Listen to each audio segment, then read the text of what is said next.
Water, water, everywhere. Where does it come from? How do we get it? Or where have we screwed up? That's the subject of a new exhibition and film from Canadian photographer Edward Burtynsky. There's something going on a scale out in nature that we need to pay attention to.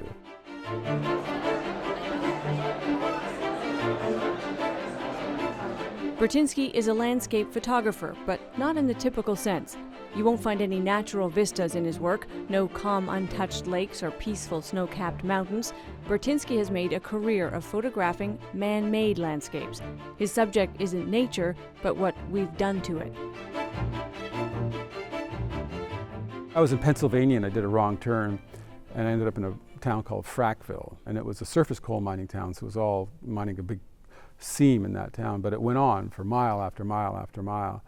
And there was a certain point I got out of the car and started looking around, and I was standing on a hill that was man-made and realized that every direction I looked, 360, was a totally transformed man-made landscape. And I started taking pictures. So then I became not a landscape photographer, but a photographer of human systems imposed on the land. Burtynsky gained international recognition documenting what he calls manufactured landscapes, tailing ponds in Sudbury, shipbreaking in Bangladesh, oil fields in California. In his new film, Watermark, it's our mark on water that he seeks to capture. Our intervention now is extreme. Like in China, they did an audit 50 years ago and there were 50,000 rivers. Today there's 25,000 rivers. So half of them are gone.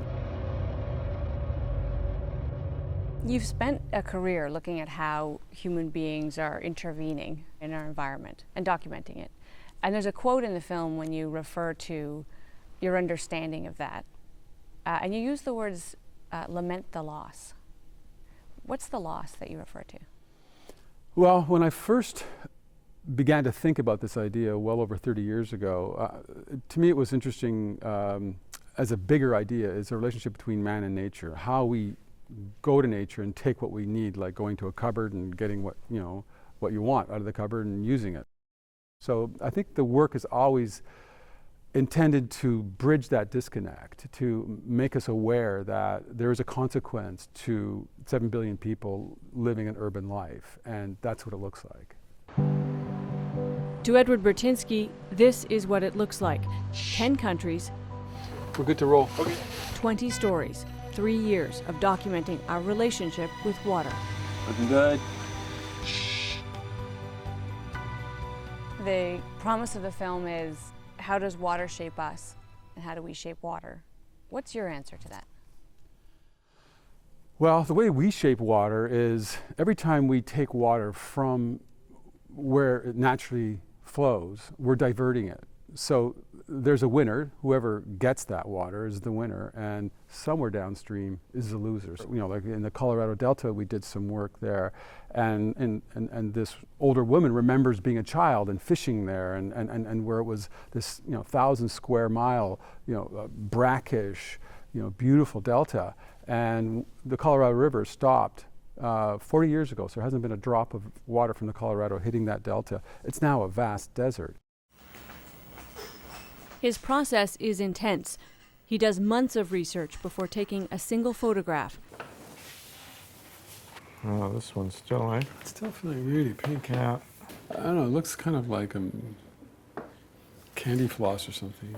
After he presses that button, he goes through multiple drafts of his work, looking for light, color, and exposure, ensuring he has each part perfect. I think that looks pretty good in there.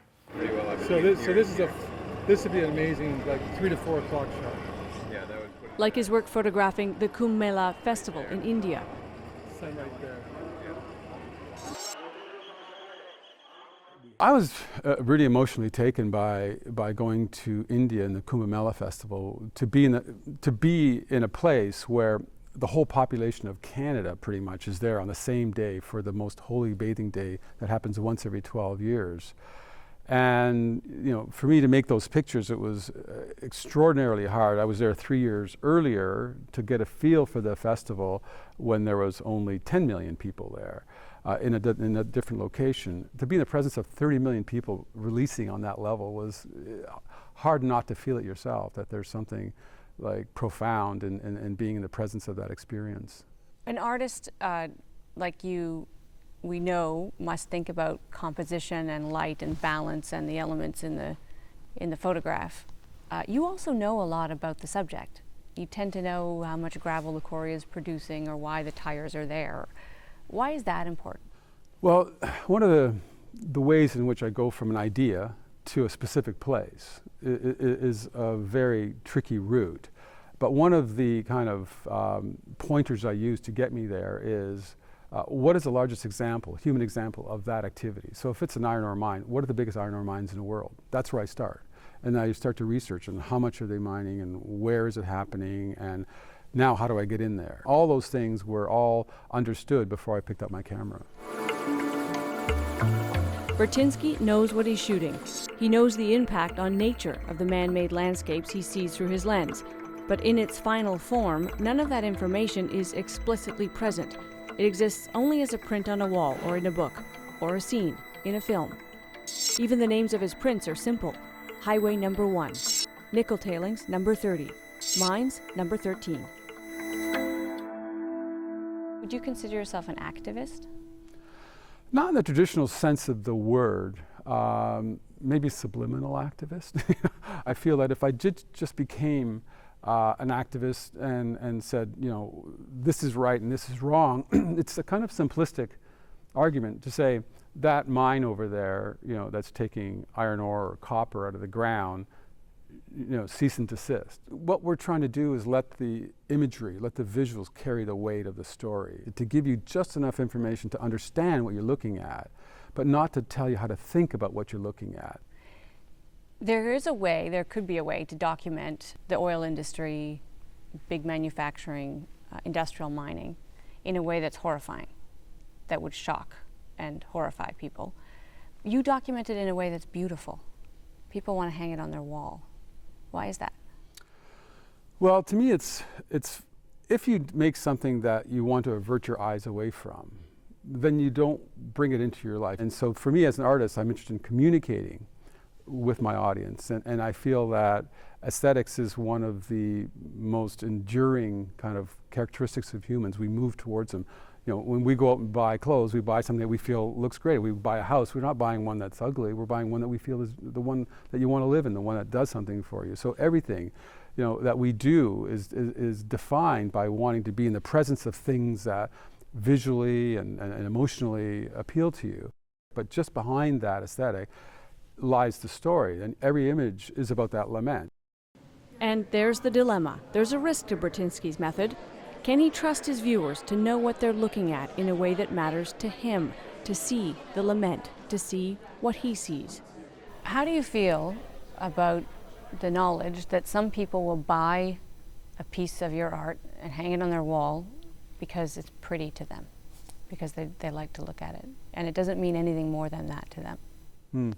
Well, I mean, I would hope that the person could go further, and that there's a danger, I mean, of that happening, and you know, it's very difficult to control, you know, that just a sheer enjoyment of it, just pleasure, without any kind of consciousness about what the work is about. It's a question of whether the person that's looking at it is going to take the time to understand it.